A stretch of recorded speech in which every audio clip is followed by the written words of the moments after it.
vontade de montar uma igreja, Antônio? É, sim. E para isso você estava colecionando esse material? Porque eu não podia comprar.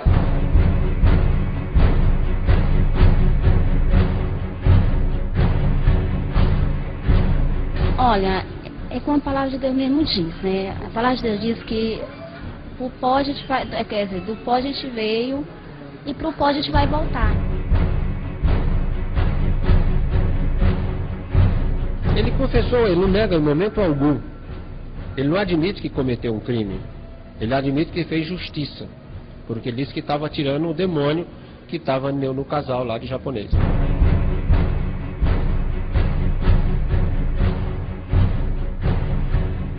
O sonho da família era ter uma casa na zona sul do Rio de Janeiro. Elas decidiram que só voltariam a comer depois de ter o desejo atendido por um enviado divino.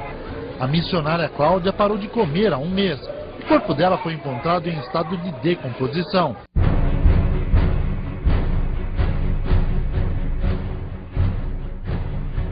Foi buscar na igreja um fim para a sua gagueira.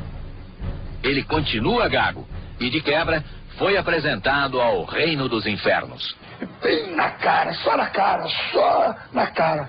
Levei muito tapa na cara e mandando o povo realmente me queimar, né?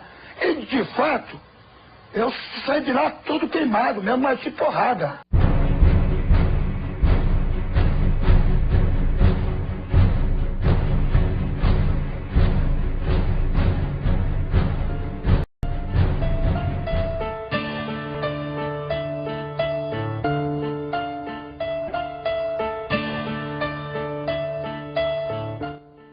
É muito bom estar aqui de volta, fazendo Verdade Oculta com você.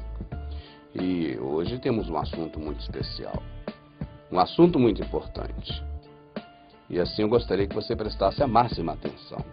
Se você não puder assistir agora a esse trabalho, por estar com a cabeça ligada em outra coisa, por favor, não assista. Mas se você está com a mente livre para pensar, faça agora uso desse poder, que é o poder do pensamento, da sua mente, para você fazê-la trabalhar. Nós sabemos que todos os incrementos elaborados pelo homem, que fazem parte da tecnologia, eles foram inspirados em coisas feitas por Deus. E hoje eu vou abrir a sua mente, falando sobre uma mente não humana, uma mente artificial, uma inteligência artificial, para dizer a verdade. O computador. Você observa que esse equipamento que tem revolucionado a sociedade mundial, ele tem uma peça-chave nele, chamada processador. O cérebro do computador é o processador. E o computador tem ainda um segundo periférico muito importante, o HD. O HD é o hard disk. Ali ficam armazenadas todas as informações que são passadas para esse computador. Essas informações são processadas no processador e o resultado disso é dado como o serviço prestado pelo computador. Se nós fôssemos estudar o computador nos anos 80, nós aprenderíamos naquele COBOL antigo, naquele 286, que o computador é uma máquina capaz de receber informações, processar essas informações e apresentar um resultado. Agora eu te pergunto, um equipamento feito pelo homem, baseado no cérebro humano, capaz de processar informações e também capaz de armazenar informações no seu HD, pode ser superior a você? Feito por alguém superior, por uma inteligência superior, ou seja, pelo Criador? Você aceita ser menosprezado por uma máquina chamada computador? Você aceita que você, feito pelo Criador, deva apenas armazenar informações como um HD, sem poder processá-las, ou seja, que você seja superado pelo computador? E se eu disser que é isso que vem acontecendo a você, às gerações passadas, dos seus pais, dos seus avós, dos seus bisavós, E se eu disser que isso já vem acontecendo há 2000 anos? Se eu disser para você que a sua cabeça está sendo usada apenas para armazenar informações e não processá-las, você pode me chamar de louco, de insensato, de mentiroso? Pense. A sua cabeça foi feita para pensar. Armazenar informações são apenas meios pelos quais você vai buscar depois nos labirintos da sua mente aquilo que foi armazenado para você processar e você tirar as suas conclusões. Chega de deixar as pessoas pensarem por você. Há 2000 anos estão pensando por você. Não admita mais isso. Pense você. Vamos pensar? Então, com essa possibilidade de usarmos o nosso cérebro criado pelo Criador, que é muito mais potente do que qualquer computador do planeta, já que o computador foi baseado no seu cérebro, no nosso cérebro. Com esse cérebro, vamos começar a raciocinar agora. Chega de servir apenas como depósito de informações, porque, eu não tenho dúvidas, esse depósito está servindo muito mais para armazenar lixo do que objetos de valor.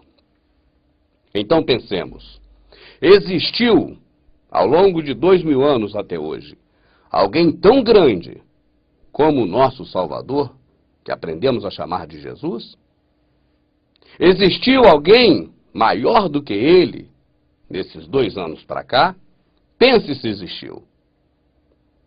Agora, existiu alguém pelo menos tão grande como Paulo, o apóstolo Paulo, nesses 2000 anos até hoje? Pense se existiu. Você vai chegar à conclusão que, é claro, não existiu. O Salvador e seus discípulos, mesmo sem internet, mesmo sem carro, mesmo sem telefone, mesmo sem a tecnologia de hoje, revolucionaram o planeta. E os seus feitos são lembrados até o dia de hoje. Agora, pense. Cadê esses homens?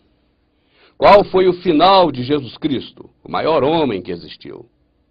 Qual foi o final de Paulo, de Estevão, de Pedro e de todos que praticaram aquilo que ele ensinou? Você sabe que todos foram mortos. Foram derrotados não pelo sistema político, administrativo, sistema policial, sistema jurídico, não. Foram derrotados pelo sistema religioso. Pense! Use teu cérebro para pensar. Chega de ser HD, vamos ser agora processador. E muito melhor do que o do computador.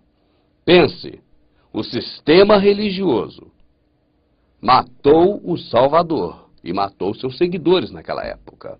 De lá para cá, existiu alguém tão grande para derrotar aquele sistema religioso que matou esses homens, o Salvador e seus discípulos?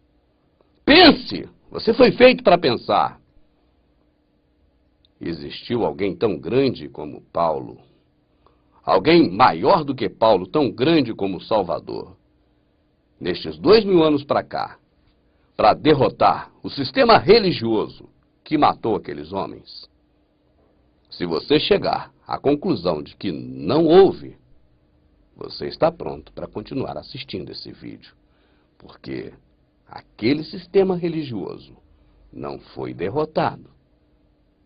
Não houve alguém tão grande como o Salvador, nem como Paulo, para, ao longo desses 2000 anos, reverter aquele quadro. O que eu quero dizer para você, e o que você vai pensar, analisar e decidir com a sua própria mente, assistindo a esse trabalho, é que o sistema religioso que matou o Salvador é o mesmo que ainda está aí hoje, invicto.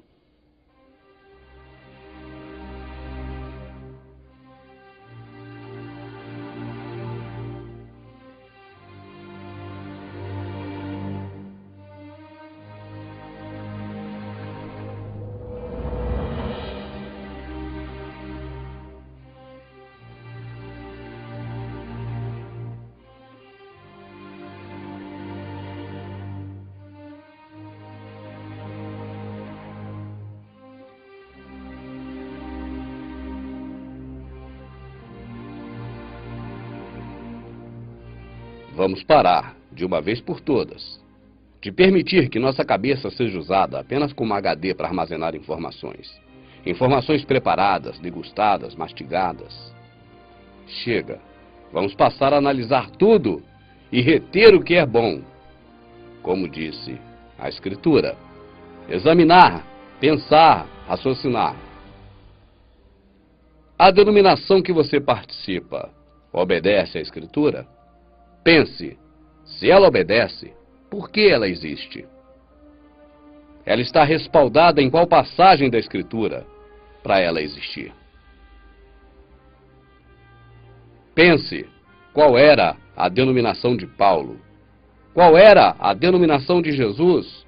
Qual era a denominação dos apóstolos? Qual é a sua denominação? Por que que você tem uma denominação? E Paulo, que era imitador de Jesus, no qual nós deveríamos estar imitando ele. Por que temos denominação? Se eles não tinham, e nós temos, nós não estamos nos imitando. Estamos imitando ao sistema religioso. Pense, o Filho de Deus, o Salvador, que nós aprendemos a chamar de Jesus, pelo sistema religioso foi ensinado dessa forma. Então vamos, assim como foi ensinado. Jesus derrubou o templo. Você derrubaria a sua casa? Você derrubaria uma casa que serve para alguma coisa? Ou você derrubaria aquela casa velha que já não serve mais? Jesus derrubou o templo. Ele disse, eu derrubo e construo em 3 dias outro. Ele derrubou o templo feito de concreto, de pedra, de cimento. Algum dia, pense, ele construiu outro? Pense, quantos templos Jesus construiu? E por que a sua denominação constrói? Ela segue ao que Jesus ensinou ou segue o sistema religioso? Pense. E por que você vai ao templo? Jesus ensinou a uma mulher na beira do poço, uma samaritana, uma mulher que não era israelita, era povo gentil, assim como você, assim como eu. Ele ensinou que não devemos adorar, nem no templo e nem no monte. Jesus foi quem disse, o Salvador, para não adorar nem no monte e nem adorar no templo em Jerusalém. Por que você continua adorando? Porque a sua denominação ensinou assim? Tá certo, pode ser por isso. Mas a sua denominação aprendeu com a Escritura Sagrada a proceder desta forma? Se ela aprendeu, deve ter algum capítulo ou versículo escrito na Bíblia onde contradiz essa passagem da Escritura. Porque na Escritura, o que nós vemos é o Salvador dizendo, nem no templo e nem no monte. Chegará a hora, e já chegou, em que os verdadeiros, pense, se há verdadeiros, também há falsos. Porque os verdadeiros adoradores adoram o Pai em espírito e em verdade, porque o Pai é espírito. E o Pai sendo espírito, devemos adorá-lo em espírito. O que é adorar em espírito? É ficar cantando, batendo palma e dizendo glória, aleluia? Não, isso são coisas humanas, são reações humanas. Não é bem isso. Nos DVDs Prepare-se, Sã Doutrina de Jesus, do Verdade Oculta, nós detalhamos tudo isso. Se você ainda não assistiu, assistam deles. Mas vamos continuar pensando, a sua denominação obedece à Escritura? Em qual parte da Escritura o nosso Salvador pede para que façamos culto? Por que fazemos culto segundo o que foi ensinado pela nossa denominação? Baseado em qual passagem da Escritura? Existe alguma passagem na Escritura em que o Salvador nos pede para fazer algum tipo de culto, como nós fazemos esse culto litúrgico? Pense, procure na Escritura, e você não achará. Eu tenho feito reuniões em todo o Brasil. Eu tenho feito reuniões nos melhores hotéis das capitais brasileiras. Eu tenho convidado para essas reuniões todas as pessoas que podem comparecer, inclusive pastores, teólogos, padres, pessoas ligadas ao cristianismo de uma forma em geral. E muitos têm comparecido. E eu tenho perguntado em cada uma dessas reuniões essas coisas. E todos que foram nas reuniões do Brasil, todos são testemunhas. Ninguém respondeu. Continuo perguntando. Por que nós damos dinheiro ao homem achando que está dando para Deus? Porque quando vamos a esses locais, apresentamos sempre uma moeda ou uma nota como ajuda, como oferta. Na Escritura, nós vemos a passagem que Jesus diz para não dar dinheiro para Deus, diz para dar para César. Ele fala de quem é a esfinge? De César. De quem é a inscrição? De César. Então você dá a César o que é dele, o dinheiro.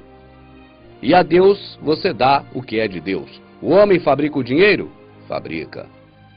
O homem fabrica uma maçã, uma banana, um grão de arroz, um grão de feijão? O homem não fabrica. Deus fabrica. Dê a Deus o que é de Deus, ao homem o que é do homem. Pense. Ah, porque o homem, no caso o pastor, foi ungido pastor. Sim, ungido pastor pelo sistema religioso. Pense. Onde está escrito na Escritura para ungir pastores para serem líderes religiosos?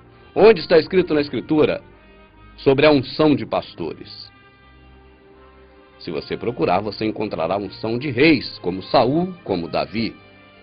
Mas sacerdotes e pastores, você não encontrará na Escritura. Então, a sua denominação está obedecendo à Escritura ou o sistema religioso? Pense, a sua cabeça não foi feita só para armazenar informações. Foi feita para pensar também. Em qual parte da Escritura Deus pede dinheiro? Ah, nos dízimos? Onde está escrito na Escritura que dízimo é dinheiro? Quem algum dia na Escritura entregou algum dízimo de dinheiro em algum lugar? Pense, procure, e você não achará na Escritura. Pergunta, a sua denominação obedece à Escritura ou obedece ao sistema religioso?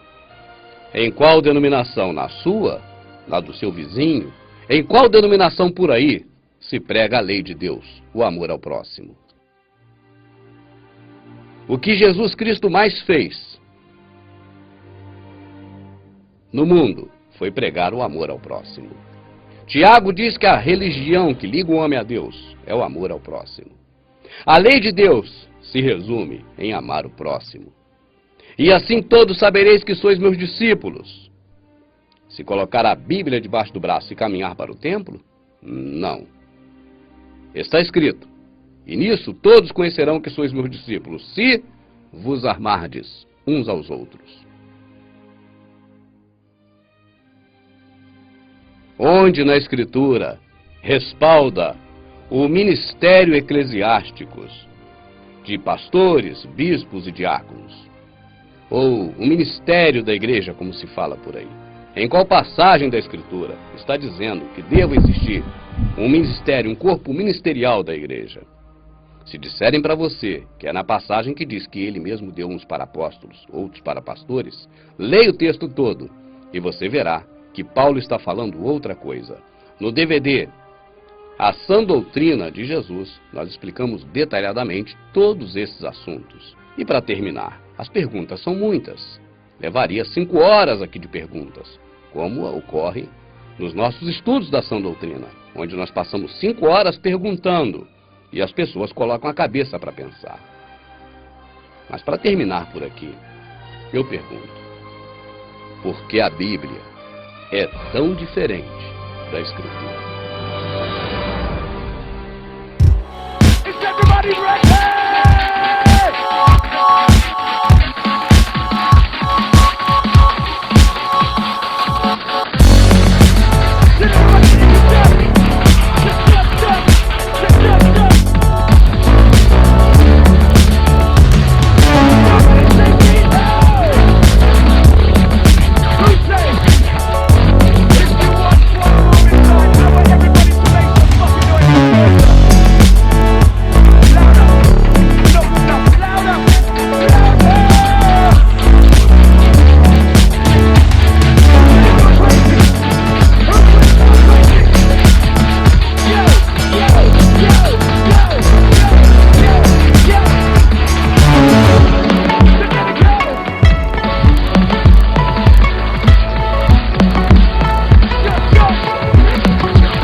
anyone feeling a little bit drunk?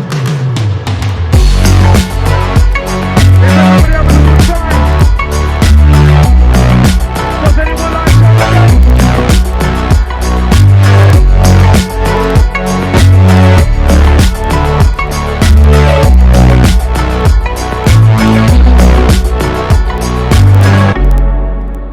A violência continua por Paulo Tejo, desde os dias de...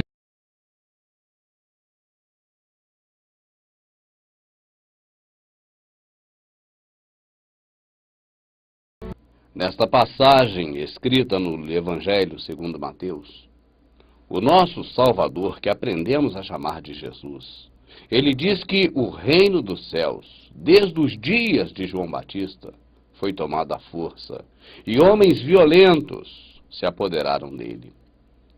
De que o Salvador está falando? Não é de outra coisa, senão do sistema religioso. Sistema religioso esse que o matou há 2 anos atrás e que até hoje está governando o mundo através da religiosidade. Os líderes religiosos são chamados na Escritura de cães. Em Apocalipse está escrito assim: ficarão de fora os cães, depois os adúlteros, os homicidas, os feiticeiros, os idólatras. Em primeiro lugar, ficarão de fora os cães. Por que os cães ficarão de fora? Se você lê a Escritura, que está no livro A Bíblia, o livro mais vendido de todos os tempos, no entanto, quase que o menos lido de todos os tempos. Mas se você consultar, você verá também falando sobre cães em outras passagens. Em Filipenses está escrito: acautelai-vos dos cães, que são obreiros fraudulentos, pregam uma falsa circuncisão. Acautelai-vos dos cães. Se você continuar buscando na Escritura, você encontra em Salmos uma profecia. Está escrito: cães me rodearam, transpassaram-me as mãos e os pés. E se você continuar buscando, você chega a Isaías. O profeta já dizia: estes cães são gulosos, eles são pastores que nada compreendem, todos se tornam para a sua ganância de dinheiro, todos, cada um, por sua denominação. É claro que não está denominação, está cada um por sua parte. Mas não é a mesma coisa que denominação. Cada um que você vê na televisão não tem a sua denominação, e cada um no seu horário de programa não chama as pessoas para ir na sua denominação, ou não é cada um por sua parte? Vamos continuar assistindo esse vídeo que já foi publicado no DVD Ação Doutrina, volume 1, e é da obra de Paulo Tejo, a quem eu mando um forte abraço.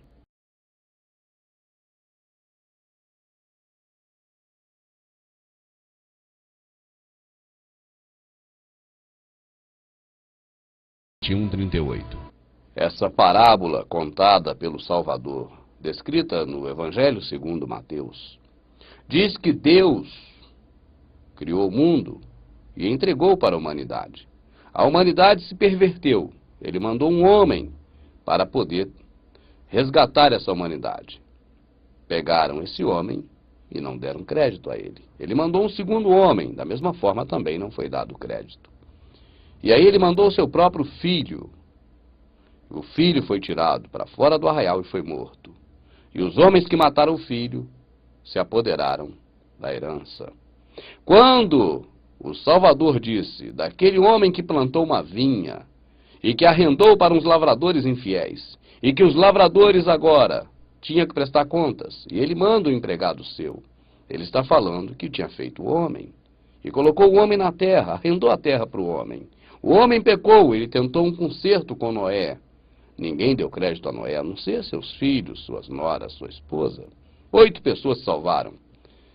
Então ele mandou um outro concerto, agora com Abraão, através de Abraão e Moisés. Abraão não soube esperar a promessa, e Moisés trouxe a glória para si, quando no momento da água de Midian. Falharam. Então agora ele manda o seu filho, Jesus. E o sistema religioso comandado pelos cães gulosos, o sistema religioso que matou o Salvador, o mesmo que está aí hoje, tirou o Senhor Jesus para fora do arraial e o matou. Essa é a figura dessa passagem de Mateus, dos lavradores infiéis e da vinha. Detalhadamente, eu explico isso no DVD A Sã Doutrina. Eu não estou aqui fazendo propaganda desse DVD porque também ele não é vendido. Ele foi feito por mim para ser doado. E o número 3 está saindo agora. Muito bom. O DVD Sã Doutrina número 3. Também de graça.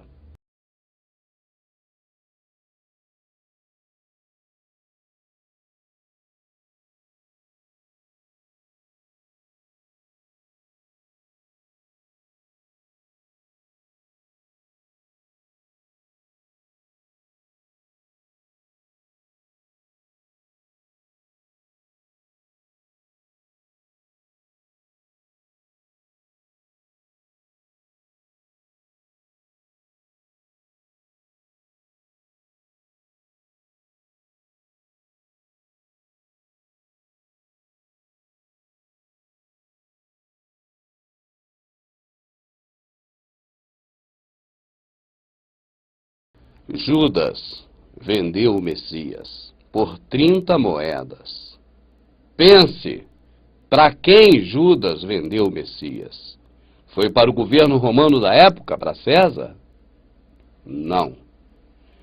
Foi para o governo local da época de Herodes? Não. Foi para os cães gulosos da época, aqueles que transpassaram os pés e as mãos do nosso Salvador, segundo o que está escrito no livro de Salmos. Foi para os sacerdotes da época, foi para o sistema religioso da época.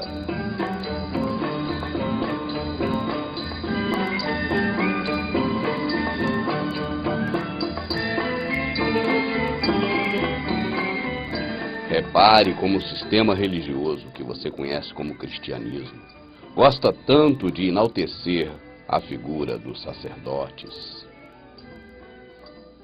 Observe esses homens que você vê em representações dentro dos templos, vestindo essa roupa característica. São roupas de sacerdotes. Agora, observe também na Escritura. Quem são os que perseguem o Senhor Jesus? Qual o grupo que mata Jesus? E você verá que é justamente o grupo dos sacerdotes. Então começaram a perseguir Jesus. Por isso, as autoridades dos judeus tinham mais vontade ainda de matar Jesus. Não só por ter violado a lei do sábado, mas por chegar a dizer que Deus era seu próprio Pai, fazendo-se assim igual a Deus.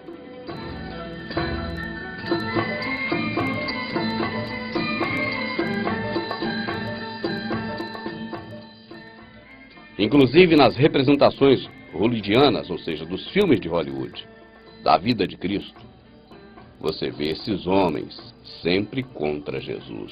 Nunca ouviram a voz dele, nem viram a sua face. Assim a palavra dele não permanece em vós. Não acreditam naquele que ele enviou. Estudam as escrituras pensando que vão achar nelas a vida eterna. No entanto, elas dão testemunho de mim. Mas não querem vir a mim para ter a vida eterna.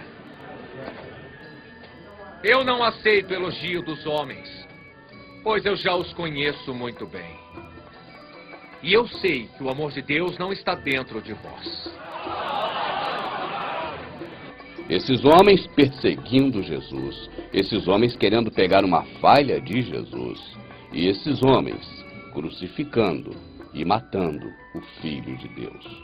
Repare nas vestes deles, como são bem parecidas.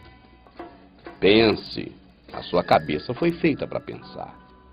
Por que o sistema religioso atual enaltece tanto esses homens com roupas iguais, os sacerdotes?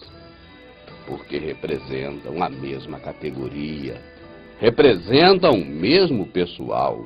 Os cães que transpassaram Jesus nas mãos e nos pés, que o rodearam, os obreiros fraudulentos, que Filipenses fala, são esses mesmos que Jesus se referiu na parábola dos lavradores infiéis, quando diziam: venha, matemos o Filho de Deus e tomemos conta da sua herança. Esse mesmo que Jesus testemunhou deles, dizendo desde o tempo de João Batista: o reino dos céus foi tomado à força, e homens violentos se apoderaram dele.